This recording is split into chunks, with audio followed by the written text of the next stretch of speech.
Este es el hombre que yo les contaba que le dijo a Evo Morales hermano en un acto en agosto, nada más, y declaró que las Fuerzas Armadas iban a estar comprometidas por siempre con el modelo de transformación social que impulsaba el MAS. Esta es la imagen de la que te hablaba hace un ratito. Imagen de esta tarde en el Alto de La Paz, la región que más apoyó a Evo Morales y acaso la que más se transformó hasta geográficamente en estos años. Una cosa imponente lo que era el Alto hace 20 años y lo que es hoy.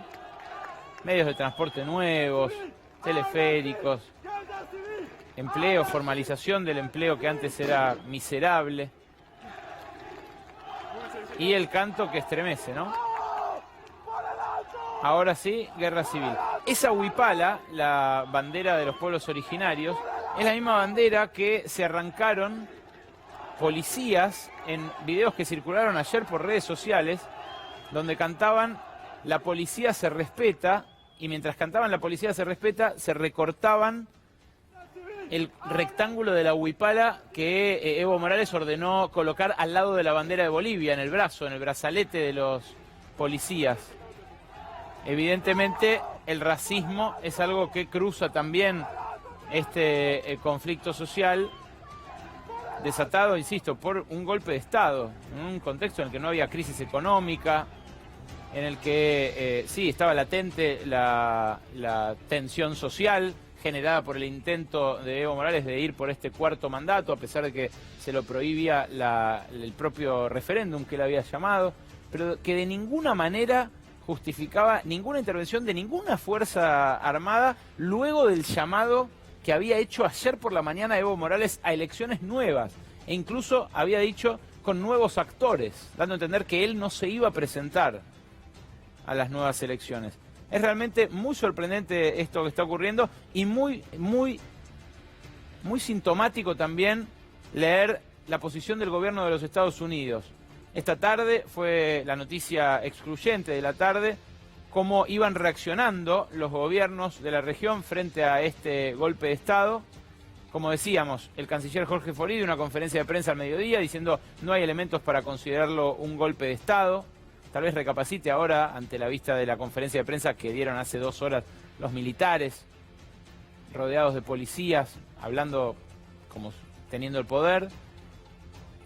Tal vez recapacite también al ver los blindados y los tanques de guerra que salieron a las calles de La Paz hace 1 hora. Pero el canciller Forì este mediodía no tuvo en cuenta ni la declaración ni la sugerencia del jefe del ejército boliviano ayer al presidente que renuncie, ni la intervención de los militares en las calles, y dijo lo siguiente.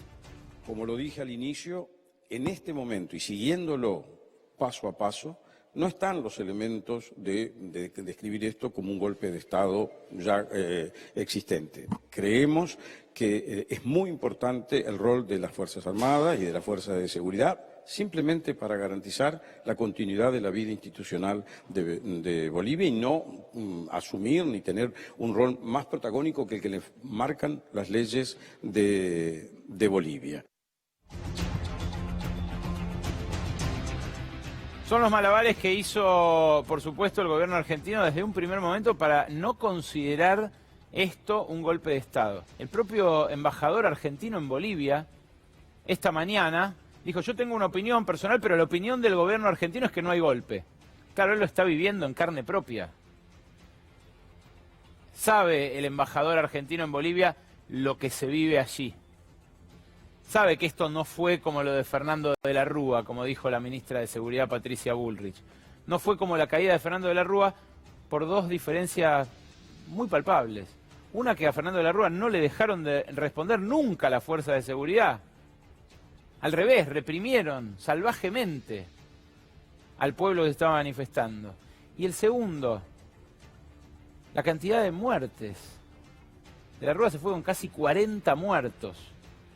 Y Evo Morales renunció precisamente para evitar esa situación. Bueno, esto decía el canciller Jorge Forì. Nosotros en instantes lo vamos a debatir con Marco Enrique Sominami, ex candidato a la presidencia de Chile y, repito, uno de los intelectuales que está acompañando a Alberto Fernández en sus visitas por el mundo, y con Itai Hagman también, diputado nacional electo que está aquí en nuestros estudios. Bueno, les decía que esta situación, la situación que atraviesa Bolivia, viene inmediatamente como corolario de un proceso de transformación inédito en Latinoamérica. Y tenemos algunas estadísticas muy simples para que ustedes vean los números del MAS, los números de Evo Morales. Acá seleccionamos algunos indicadores productivos y sociales. Muy brevemente, pero de manera así de sintética lo van a ver. El producto per cápita, el ingreso per cápita se triplicó. No, volvé al anterior, por favor. El ingreso per cápita se triplicó en Bolivia entre antes y después de Evo Morales. La inversión en hidrocarburos, fíjate, se multiplicó por 6. La inversión en hidrocarburos en millones de dólares por año entre el momento en el que asume Evo Morales y el momento actual. Las exportaciones mineras se multiplican por 6 prácticamente también. La cobertura eléctrica aumenta, la demanda eléctrica aumenta. Ahora sí, seguí adelante. Los depósitos en el sistema financiero, fíjate cómo se incrementan también. Las reservas del Banco Central se multiplican por 10. Ahora bajaron en el último año, desde ese número de 2017, pero están ahí de 9.000 millones de dólares en un país que tenía 1.000 y pico de millones de dólares. La deuda pública externa se redujo a 1/3 en su peso sobre el PBI. Y por supuesto, lo más impactante, los indicadores sociales. Bolivia con Evo Morales en estos 15 años redujo su desempleo. Estas son estadísticas del Banco Central de Bolivia avaladas por el Fondo Monetario Internacional, reproducidas en el panorama económico mundial del Fondo Monetario Internacional. De 8,5 a 4,2% redujo el desempleo Bolivia, la pobreza del 37 al 17, 3 millones de bolivianos pobres menos en el medio, el salario mínimo que se triplicó. Y para mí este último dato, el más importante, es el que solía destacar siempre Marcelo Slotoviazda, de cualquier economía que le tocara evaluar. La desigualdad, la brecha de ingresos entre el 10% que más gana y el que menos gana. Antes de que gobernara Evo era 128 veces. Y ahora, siendo todavía Bolivia un país muy desigual, bajó a 46 veces. Eso es lo que la élite blanca de Bolivia no le perdona a un proceso liderado por un indígena. Esa irreverencia de la salida de la pobreza es lo que evidentemente los nuevos líderes ultraderechistas que tomaron rápidamente la delantera en Bolivia es lo que resisten evidentemente. Vamos a ir en instantes también a lo que nos decía acá en C5N, Álvaro García Linera, el vicepresidente de Bolivia, hace 40 días nada más. Una entrevista exclusiva que le hicimos en Brotes Verdes. Vamos a poner algún fragmentito hoy y algún fragmentito mañana. Porque en esa entrevista exclusiva ustedes van a ver el pensamiento de un hombre que hoy también debe escapar de su país por razones políticas y al que le están a punto de incendiar su casa. La casa de Álvaro García Linera alberga la biblioteca más importante de Bolivia, 30.000 volúmenes. Hay alarma en todo el planeta, entre intelectuales de todo el planeta, por lo que pueda pasar con ella. Pero nos metemos ya con nuestros entrevistados. Acompáñame. Buenas noches, Itay. Buenas noches, Marco. Hola, buenas noches. ¿Cómo estás, Ale? Gracias por haber venido. Marco, venís de un acto con el presidente electo, con Alberto Fernández. Sí, el lanzamiento de un libro de Ava y de Gisela Brito. Gran libro. Contame tu impresión sobre esto y cómo lo viste al presidente electo en relación a las gestiones que tuvo que hacer en México y a la seguridad de Evo Morales.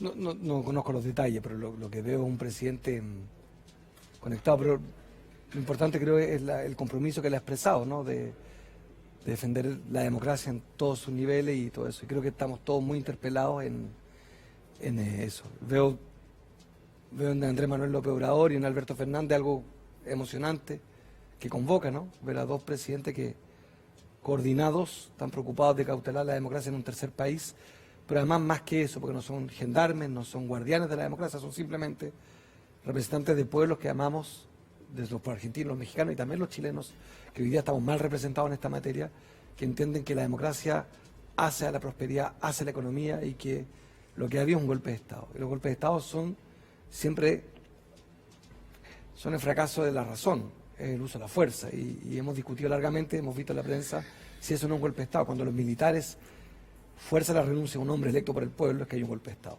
Sí, es bastante simple la definición. Es bastante simple, ¿no? Bastante Evo simple. Morales tenía mandato hasta el 22 de enero del año que viene. Lo podían haber incluso forzado a no presentarse a las elecciones, pero forzarlo a renunciar al mandato que ganó con el 61% de los votos es un golpe. Así es. Y tanto el presidente Andrés Manuel López Obrador, el presidente Fernández, los líderes del Grupo de Puebla y muchos más, creo que han tenido el mérito de reaccionar muy rápido. O sea, ayer a las 4 o 5 de la tarde ya un grupo de líderes están anticipando lo que sabíamos que iba a pasar. Descontrol, falta de institucionalidad, nadie puede hoy día, no hay interlocutores en Bolivia hoy día, no hay con quién hablar. Si tú tienes, o sea, el pueblo boliviano hoy día está entregado al fanatismo de Camacho, a la cobardía de Mesa y a la desprolijidad intencionada de la OEA. O sea, hoy día hay francamente un problema. Cualquier pueblo necesita interlocutores. Hoy día no hay cómo, fíjate lo que ha sido, lo que he leído por los Twitter y todo, la dificultad que ha tenido el Estado mexicano de poder ingresar con un avión a Bolivia, porque no hay con quién hablar. Le tuvieron que pedir un salvoconducto al presidente peruano, a Manuel Vizcarra, para que pudiera sobrevolar espacio aéreo peruano y entrar por allí a buscarlo a Evo Morales. Sí, yo creo que es muy, muy, muy grave, muy impactante y hay que estar conectados emocionalmente, pero también políticamente. Y ojalá quienes están viendo televisión y todo eso, yo por lo menos me he encargado en varios países de América Latina, humildemente y con todos mis errores y mis limitaciones, de ayudar a que esto no pase. En Chile decimos colado, que no pase desapercibido. Es un escándalo, es un insulto a la inteligencia. Lo que nos están tratando de hacer ver es que había un dictador que tuvieron que defenestrar. Es un demócrata que no ha terminado su mandato, un detalle. Su mandato termina el 20 de enero. Sí, sí. O sea, eres presidente legítimo todavía. Sí, sí, claro. Y yo, igual que te escuché, encontré muy lúcida tu introducción. Podemos debatir, efectivamente, el manejo político de Evo Morales. Eso es algo debatible, no es algo perfecto, lejos de estar perfecto, lejos de estar bien. Hay mucha, a mi juicio, que debatir. Pero dicho esto, nada puede justificar el silencio de la derecha continental, el silencio de algunos medios de comunicación, la mala fe de algunos comunicadores de no querer condenar esto como un golpe. Porque si extrapolamos, y yo voy a estar pocos minutos, pero me permiten una idea, en Chile tenemos un presidente y si seguimos la lógica de Carlos Mesa, deberá renunciar el señor Piñera. ¿Por qué? Porque ellos sostienen que, visto que hay una crisis social y un gran inconformismo de algunos, y que hay un proceso electoral viciado, y que él no tiene condiciones, producto de su deslegitimidad, para controlar el país y convocar a elecciones, debe irse. Y entonces ellos interpelaron a quién para eso, a las Fuerzas Armadas. Le pidieron a las Fuerzas Armadas. Bueno, hagamos el símil. Supongamos que nosotros en Chile pidiéramos que las Fuerzas Armadas echen a Piñera. ¿Cuál sería qué señal estaríamos dando? Estamos diciendo que se vaya por la fuerza. Sí, claro. En Chile ningún estudiante ha pedido que las Fuerzas Armadas echen a Piñera. Están diciendo que por la vía de demostrarle que hay una mayoría social, entiende que no es bienvenido como representante de los chilenos. Con la sutil diferencia de que Piñera fue electo en un país donde las elecciones no son obligatorias. El voto no es obligatorio. Y eso hace que los votos positivos por Piñera, ¿cuánto representen del padrón habilitado para votar? El 23%, porque efectivamente la abstención es del 50%. Bueno, un cuarto de los chilenos habilitados para votar votó por Piñera, un 61% de los bolivianos habilitados para votar votaron por Evo Morales. Pero lo decía hoy día, yo he sido candidato 2 veces contra él y he tenido mejores y peores chances de ganarle. Tuve unas 2 veces muy buenas, pero perdí. Y para que haya buenas democracias tienen que haber buenos ganadores y buenos perdedores. Sí, a mí me ha tocado ser buen perdedor. Tengo miles de denuncias que hacerte, miles, pero lo reconozco ganador. Y entonces en Chile nadie está diciendo que él es un presidente ilegítimo por su 23%. Todos lo reconocemos, que la regla electoral dice que el voto es voluntario. La regla electoral en Bolivia decía que con un voto más del 10% no había elecciones en segunda vuelta. Lo cual nos lleva a un actor que también es protagónico, y te pido, Rodo, la declaración del gobierno de los Estados Unidos para que la veamos y pensemos si este actor protagónico no está sosteniendo a uno de los presidentes de un lado de los Andes y volteando a otro presidente del otro lado de los Andes. Dijo Donald Trump: la renuncia ayer del presidente boliviano Evo Morales es un momento significativo para la democracia en el hemisferio occidental. Después de casi 14 años y su reciente intento de anular la Constitución boliviana y la voluntad del pueblo, la partida de Morales preserva la democracia y allana el camino para que el pueblo boliviano escuche sus voces. Estados Unidos aplaude al pueblo boliviano por exigir libertad y al ejército boliviano por acatar su juramento de proteger no solo a una persona, sino a la Constitución de Bolivia. Estos eventos envían una fuerte señal a los regímenes ilegítimos de Venezuela y Nicaragua de que la democracia y la voluntad del pueblo siempre prevalecerán. Ahora estamos un paso más cerca de un hemisferio occidental completamente democrático, próspero y libre. ¿Es así, Itay Hagman? Buenas noches. ¿Qué tal? Buenas noches. Yo creo que hay una cadena de responsabilidades y complicidades que claramente excede a Bolivia. En nuestro caso como argentinos, obviamente, la vergüenza que sentimos por un gobierno que a través de su canciller prácticamente avala, ¿no?, este proceso golpista en Bolivia. Pero la verdad que la OEA también, que históricamente ha sido un organismo bastante afín a la política exterior norteamericana, ha jugado un papel muy claro en esto. La OEA primero, Evo Morales acepta una auditoría de la OEA, acepta su veredicto, es decir, la plantea como una auditoría vinculante. La OEA hace su auditoría, saca una conclusión y la reacción de Evo Morales es decir, muy bien, hagamos elecciones nuevamente. Y la OEA, frente a esa situación, se retira de Bolivia. Es decir, deja la situación básicamente para que se dé una situación prácticamente de guerra civil como la que estamos viviendo hoy. No se queda en Bolivia diciendo, muy bien, Evo Morales reconoció, vamos a quedarnos acá para garantizar que estas elecciones se hagan nuevamente, como acaba de decir el presidente. Dejan liberado al azar y no se pronuncian ahora frente a estos hechos. Y lo de Trump, obviamente, la frutilla del postre, porque efectivamente no es que nos sorprenda, pero en septiembre del año pasado, Trump hizo un discurso en el cual dijo que era nuevamente el tiempo de recuperar aquella vieja doctrina Monroe. ¿Te acordás? Para los americanos. Esa idea de que América Latina tiene que ser una suerte de protectorado norteamericano, la idea del viejo patrio trasero, en el cual bueno, ellos pensaban que tenían que defender las intromisiones extranjeras y que siempre ha sido la excusa para que Estados Unidos intervenga en los procesos, sobre todo cuando hay gobiernos populares o gobiernos que buscan caminos diferentes a las recetas que ellos promueven, ¿no? Entonces, me parece que acá hay, entre el silencio de buena parte de la comunidad internacional, la actuación de la OEA y finalmente lo de Trump, claramente hay una cadena de complicidad con esto que excede largamente las fronteras de Bolivia. Y hoy en Bolivia, ¿quién gobierna? Porque muchos decían, esto no es un golpe de Estado porque nadie ha asumido el poder. Pero hemos visto recién cómo las Fuerzas Armadas se dirigen a la población. Sí, tenemos una cámara en este momento en La Paz esperando justamente alguna imagen para compartir con ustedes, pero sí lo que vimos hace un ratito es a los militares voceando un estado de sitio que nadie decretó.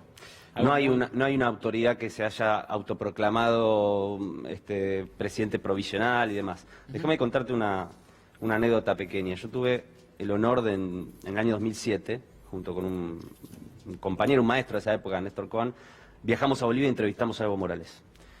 Y le hicimos una entrevista que está publicada, se puede encontrar todavía en algunos portales alternativos. Y el principal concepto que nos dejó Evo Morales en esa entrevista, año 2007, acaba de asumir, era: llegamos al gobierno, pero no tenemos el poder. Llegamos al gobierno, pero no tenemos el poder. Las elecciones y la democracia claramente es la vía que tienen los pueblos para lograr transformaciones a través del Estado. Pero el poder es mucho más que eso. Y hay un poder económico, un poder que no se somete al escrutinio público, un poder de privilegios, un poder de clase y, en el caso de Bolivia, de etnia incluso, que nunca le perdonó a Evo Morales, como bien dijo él, su pecado de ser indígena y cocalero, ¿no? Ese es el poder que está detrás de este golpe, claramente. Te quiero preguntar, Itay, ahora, y a vos también, Marco, cómo puede impactar esto en el equilibrio geopolítico que le va a tocar al próximo gobierno acá en Argentina, pero antes compartimos lo que dijo Alberto Fernández, presidente electo, al retirarse hace 2 horas de la presentación del libro que compartió con nuestro invitado esta noche. Le preguntaron y esto dijo. En un día asiago, definitivamente. No es un buen día para nosotros, porque en Bolivia se interrumpió la democracia, simplemente por eso. Y además las cosas se hicieron de tal modo que han generado una crisis social y un enfrentamiento tan enorme que uno no sabe bien dónde termina. Gracias a Dios existe la solidaridad de presidentes y de pueblos latinoamericanos que fueron en socorro del agredido, que se llama Evo Morales. Y en eso quiero hacer una primera reflexión, porque no he hablado hasta aquí. Tenemos que tener una enorme gratitud con el presidente López Obrador, que generosamente y rápidamente fue en socorro de sus compatriotas, porque finalmente es nuestra patria, Latinoamérica, que en Bolivia estaban siendo perseguidos. Y asiló a decenas de bolivianos en la sede de su embajada. Como cada vez que ocurren cosas así, lo ha hecho México, como lo hizo con nosotros en los años 70. Del mismo modo, mi gratitud eterna al presidente López Obrador. No hay ningún ejército. Bueno, Marco Enrique Sominami, es que se tiene que retirar, que quiero una reflexión tuya, Marco, sobre este contexto que ahora se enrarece un poco más, que ya era enrarecido, ya nuestro principal socio y vecino, Brasil, no va a tener ni su presidente ni su vicepresidente en la asunción del próximo gobierno acá en Argentina. Ahora encima, para peor, Bolivia, otro socio estratégico, no tiene gobierno, tiene un golpe de Estado. Chile se balancea también hacia un vacío histórico. Bueno, da la sensación de que a Alberto Fernández le toca asumir en un contexto muy feo. Bueno, pero todo se ha vuelto muy dinámico. El viernes liberaban a Lula, el domingo renuncia a Evo. Hemos aprendido que en América Latina, de manos de la derecha, impera la violencia, la inseguridad, la falta de serenidad. Los gobiernos progresistas tuvieron miles de defectos, pero tenían algo. La paz social la garantizaron. En la década progresista hubo paz social, pero mucha paz social. Más allá de la abundancia, de las políticas públicas, hubo paz social. Con la derecha sabemos que no hay paz social. Pero ya está Andrés Manuel López Obrador mirando hacia el sur. Fíjate que hoy día, perdón la autorreferencia, pero se refirió al Grupo de Pueblo hoy día. Sí, sí. Dio una señal bien inédita el canciller con el presidente al lado. Alberto Fernández no es una esperanza, ya es un hecho, ya es concreto. Apenas ya electo, ya está cambiando el estado de ánimo para buena parte de América Latina. Panamá tiene un pequeño país, pero también tiene un presidente progresista. Yo me iría, sería más sereno, creo que no me anticiparía de aquí a la próxima semana. Anda a saber tú qué va a pasar mañana. De repente las cosas son extremadamente dinámicas en este continente como pocas veces antes. Y creo que en Chile van a haber noticias. ¿En Chile qué puede pasar? Eso que hace una semana, antes que te fueras. Hace una semana Sebastián Piñera ofreció un paquete social muy menor. Una semana después llama a un Congreso Constituyente, que es con letra chica. No es una buena propuesta, pero le han ido corriendo las protestas, le han ido corriendo el cerco a Sebastián Piñera. De repente terminamos en una semana más con un presidente, no digo renunciado porque es muy difícil, pero de repente que vía deuda pública aumente, haga un paquete fiscal, social importante, de repente por izquierda también es capaz de hacer de repente por fin un plebiscito para convocar una asamblea constituyente. Y quizás en 2 semanas más, anda a saber tú qué liderazgo encarna Lula en Brasil. No, hemos aprendido cosas, para bien y para mal. El viernes teníamos la alegría de ver cómo Lula se le respetaban sus derechos. El domingo tuvimos pero después de 530 días preso. Sí. No, es la vieja discusión. Yo creo que Lula nunca ha pedido el privilegio, Lula. Lo que ha pedido al mismo tiempo es que no se le discrimine. Pero ya hay un daño a la democracia y, por tanto, a la democracia económica brasilera. Las dos democracias están afectadas. Si el más competitivo, que es el presidente, lo metes preso de modo viciado, como quedó demostrado el viernes, ya afectaste la decisión democrática. Eso es medio irreparable. Ahora, al progresismo nunca las cosas le han salido fácil. Pregúntale a Salvador Allende, pregúntale a todos los grandes líderes. Siempre ha sido muy difícil transformar las sociedades para que los más pobres salgan de la pobreza y que el Estado garantice derechos. Siempre ha sido muy traumático. ¿Crees que si Evo Morales no se iba de Bolivia podía terminar como Salvador Allende? Una pregunta difícil. Está el caos que hoy día es muy difícil de interpretar, te insisto. Hoy día hay un caos institucional, social. Porque hubo muchos que le cuestionaron no haber resistido, por ejemplo, el golpe, no haber hecho como Hugo Chávez en el 2002, en el Caracas. Si las policías, no, le quedaba la lucha armada. Eso es lo que le quedaba. Si la policía se te amotina. Un fanático como Camacho dice que entra con una Biblia y saca la huipala, la bandera que hace a Bolivia un Estado plurinacional. Sí, sí. Mesa se queda callado. La OEA, que es la, como dice alguien, es la subsecretaría de Estados Unidos para América Latina. La OEA... No, peor que callado lo de Mesa. Mesa esta tarde dijo no hay golpe de Estado en Bolivia. Por eso, entonces imagínate eso, más los militares que te convienen a renunciar. mala sindical que también te pide renunciar. Llega un punto que me parece razonable lo que él dice, para evitar muertes, evitar violencia, si me renuncia ayuda me retiro. Después habrá que debatir largamente cómo se tomaron sus decisiones y todo, pero el hecho es que hoy día espero que la salida de Evo Morales del territorio boliviano signifique un escenario de diálogo. Eso está por verse y no veo en Camacho ni en Mesa ni las ganas ni la capacidad. Por eso creo que es importante lo que ha hecho Andrés Manuel López Obrador y por de pronto el gran protagonista de este país que encarna la esperanza, que es Alberto Fernández. Y espero que mi presidente, Sebastián Piñera, y que Vizcarra, y que Lenín Moreno, y que Abdo, y que Duque colaboren, porque a todos ellos les va a afectar duramente. Si, para cerrar y despedirme, si Venezuela, si la actitud aislacionista hacia Venezuela fue improductiva y afectó la economía, afectó el clima político de todos nuestros países, te imaginarás lo que va a pasar con Bolivia, para países fronterizos. Espero que haya un aprendizaje. El aislar a Venezuela no fue útil. Por eso me parece tan importante esta relación mexicano-argentina que está diciendo nosotros nos acercamos, honrando el principio de autodeterminación de los pueblos. Si podemos ayudar, ayudamos. Me parece a mí, yo como chileno echo de menos a mi presidente. Me encantaría, lo que pasa es que este presidente ha demostrado unos niveles de violencia que lo tienen en una espiral infernal, está en una especie de autodestrucción de la institucionalidad, de su propia presidencia. Hace un mes, 23 muertos, ¿no? Tiene 23 muertos, más de 5.000 detenciones, 200 jóvenes perdieron la vista. Es una tragedia. Pero mira, vuelvo al inicio para despedirme. Por suerte, mañana será otro día. Esperemos que en Bolivia mañana veamos cómo se reordenan las piezas. Ahora sin Evo Morales en territorio nacional. Veamos qué ocurre. Gracias, Marco, por haber venido Recalculando. Buen regreso a Chile también. No podemos esperar hasta mañana. Conectamos ya mismo con una cámara en La Paz.